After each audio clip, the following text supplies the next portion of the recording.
At her birthday party, my girlfriend got tipsy, clinked her glass, and said loud enough for everyone to hear, "This is my boyfriend, pays the bills, buys the gifts, follows me around like a dog, but still thinks I'm actually in love with him." Her friends laughed. When I got up to leave, she smirked and said, "Don't be so sensitive. You know you'll come crawling back anyway." I didn't say a word, just walked out.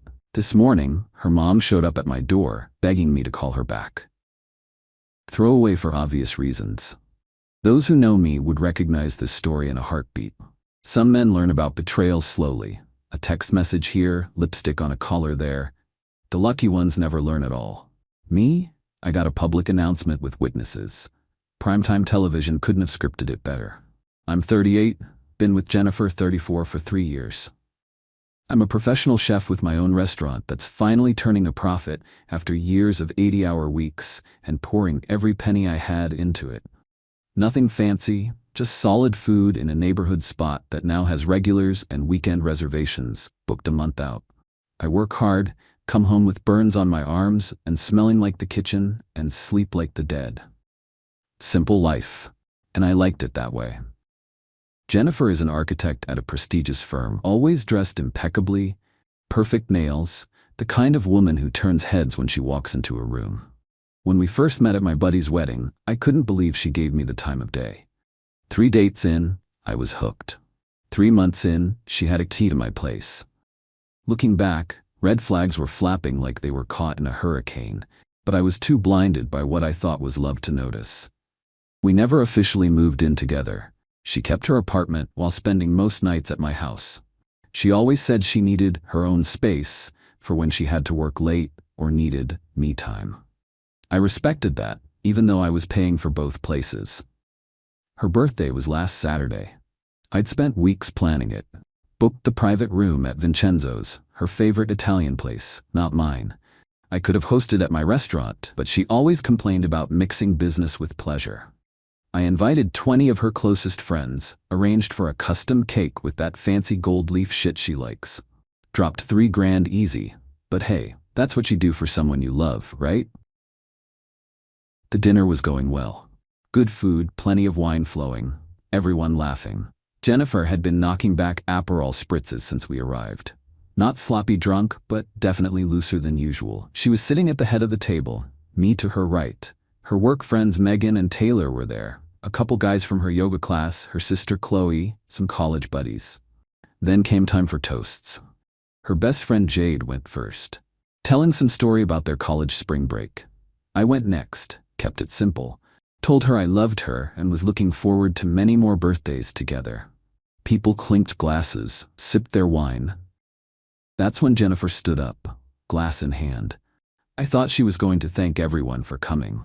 Instead, she looked around the table with this little smirk, then put her hand on my shoulder.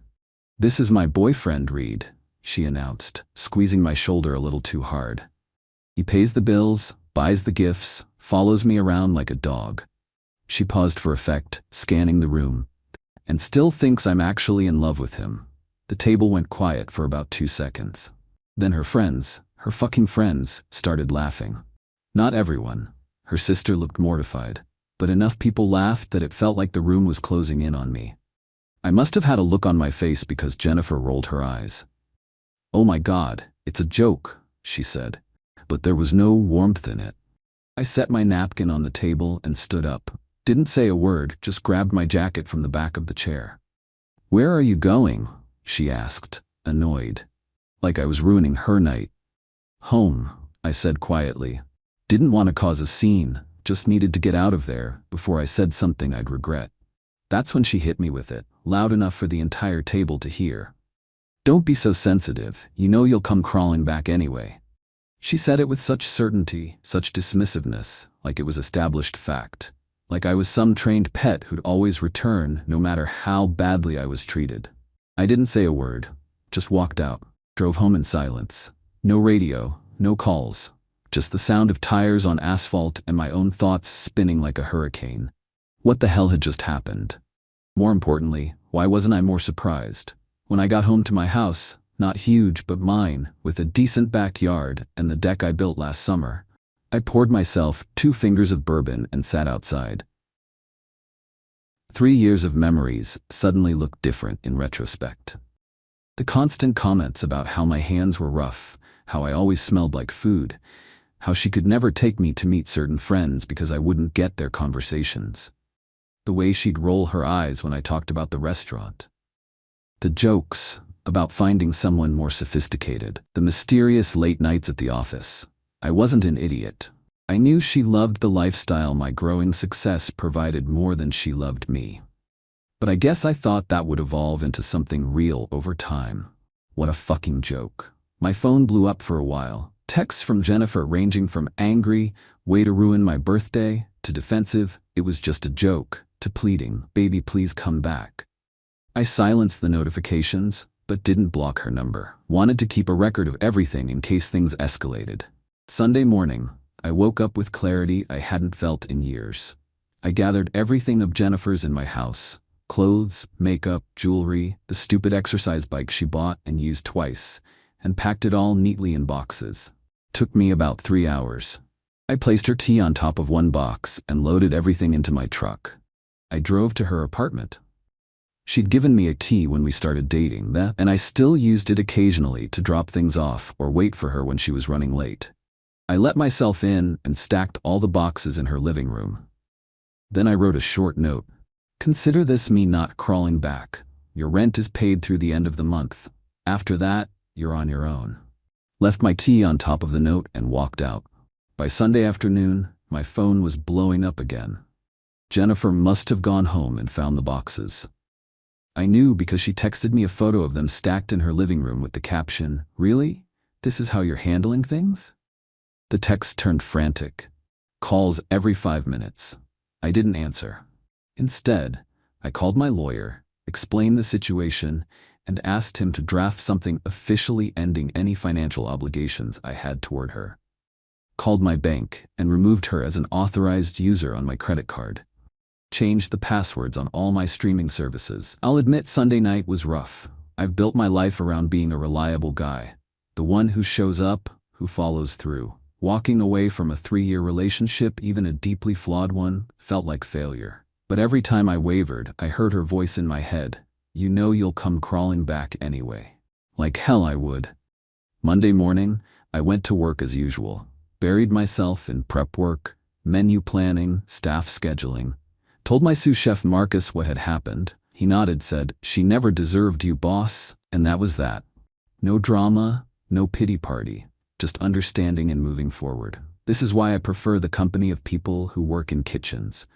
There's an honesty there that I've always respected. Monday night, Jennifer escalated, started posting on social media about how someone was having a midlife crisis and throwing away the best thing that ever happened to him. Her friends commented with support, calling me toxic and immature. I blocked them all on social media, but still kept her number unblocked on my phone, just documenting everything without responding. Tuesday was more of the same, except she started using mutual friends as intermediaries. "Jennifer's really upset, man," texted my buddy Chris. "Maybe hear her out?" I explained what happened. He didn't text again. This morning, Wednesday, things took a turn I didn't expect. I was getting ready for work when someone knocked on my door. I opened it to find Jennifer's mother, Susan, standing there looking distraught. Susan's always been kind to me, treated me like the son she never had. She's the one who first told me my beef bourguignon was the best she'd ever tasted. Seeing her on my doorstep, eyes red-rimmed from crying, nearly broke my resolve. "Reed," she said, her voice cracking. "Please call Jennifer back. She hasn't eaten in 2 days. She's a mess." I invited Susan in, made her some coffee, and gently explained what had happened at the birthday dinner. Her face fell as I spoke. She said, "You just walked out without reason," she whispered, looking down at her coffee cup, "that you'd been acting strange for weeks and then just left." I wasn't surprised Jennifer had spun the story. She was never one to take responsibility. "Susan," I said, "I cared about your daughter. Probably still do if I'm honest. But I can't be with someone who has such little respect for me, who would humiliate me in front of her friends and then expect me to crawl back." Susan nodded slowly. "I understand," she said finally. "I raised her better than this. I'm so sorry, Reed." She left soon after, hugging me tightly at the door. As I watched her drive away, I felt a weight lift. Even if Jennifer never acknowledges what she did, at least someone in her family knows the truth. It's now evening on Wednesday as I write this. Jennifer has been escalating all day. She's had her sister call my brother, her yoga instructor email my sous chef, and based on my home security camera installed after a break-in last year, she drove by my house twice. I haven't responded to anyone. The silence feels powerful in a way I never expected. Tonight, I've been sitting here thinking about dignity, about self-respect, about the difference between being reliable and being a doormat. For too long, I confused the two. Not anymore. To anyone who's been in my shoes, someone who gives and gives until there's nothing left, who accepts scraps of affection as if they're feasts, I hope you find the strength to walk away. It hurts like hell at first, but there's peace on the other side. Trust me on this. I don't know what tomorrow will bring. Maybe more flying monkeys sent by Jennifer, maybe the beginning of healing. Either way, one thing's certain, I won't be crawling back. Not today. Not ever. Update. 3 days later. Quick update since a lot of you asked. Yes, Jennifer is still trying to contact me. Her tactics have shifted from angry to remorseful. Yesterday she sent a handwritten letter delivered by courier. Who does that anymore? I read it. She claims she started therapy and realizes she has attachment issues stemming from childhood trauma. Maybe that's true, but it's not my problem to fix. Several people asked about financials. Yes, I've protected myself. My lawyer sent her an official letter outlining the end of any financial support. The apartment lease is in her name only, though I was voluntarily paying it as a gesture of support. The car is mine. She has her own. I've documented everything in case she tries to claim we were common law married or some shit. Her sister Qley actually reached out to apologize for Jennifer's behavior. Said she was mortified by what happened at the birthday dinner. Apparently, she's been telling Jennifer for years that she treats me poorly. Good to know someone in her circle has a conscience. Oh, and for those asking about revenge, living well is my only plan. Started hitting the gym again, reconnected with friends I'd neglected, even signed up for a specialized pastry course I've been putting off. Turns out having an extra $3,000 a month, what I was spending on Jennifer, opens up a lot of possibilities. We'll update again if anything significant happens. But honestly, I'm hoping this is the last chapter in this particular story. Final update, 2 weeks later. This is probably my last update on this situation, as things have mostly settled down and I'm ready to move forward. The biggest development, Susan, Jennifer's mom, invited me to lunch last weekend. I was hesitant, but agreed. She apologized again for her daughter's behavior, and then revealed something I hadn't known. Jennifer has a pattern of this. Her last 3 relationships ended similarly, with her taking advantage of successful men and then acting shocked when they eventually had enough. I love my daughter, Susan said, but she needs help I can't give her. Turns out Susan has been encouraging Jennifer to get therapy for years. The letter about starting therapy was just another manipulation tactic. Jennifer finally stopped trying to contact me after her mother's intervention. According to Susan, she's now telling people I was emotionally unavailable and she had to end things for her mental health. Classic rewriting of history. But I honestly don't care anymore. To the guy who commented that I should have called her out publicly at the dinner instead of walking away. Maybe you're right. But dignity isn't about creating drama. It's about knowing when to refuse to participate in it. I walked away because that's what felt right to me. I've been on 2 dates with a woman I met at my pastry class. Taking it extremely slow, but it's nice to talk to someone who actually asks questions about my day and seems interested in the answers. After years of one-sided conversations with Jennifer, it's refreshing. The best part of all this? I sleep better. No more walking on eggshells. No more checking my account balances with dread.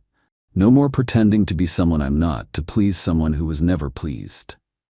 Some of you called me a king for how I handled this. I don't know about that. I'm just a guy who finally decided his self-respect was non-negotiable. If that makes me royalty, then I guess I'll take the crown. Thanks again for all the support. It helped more than you know.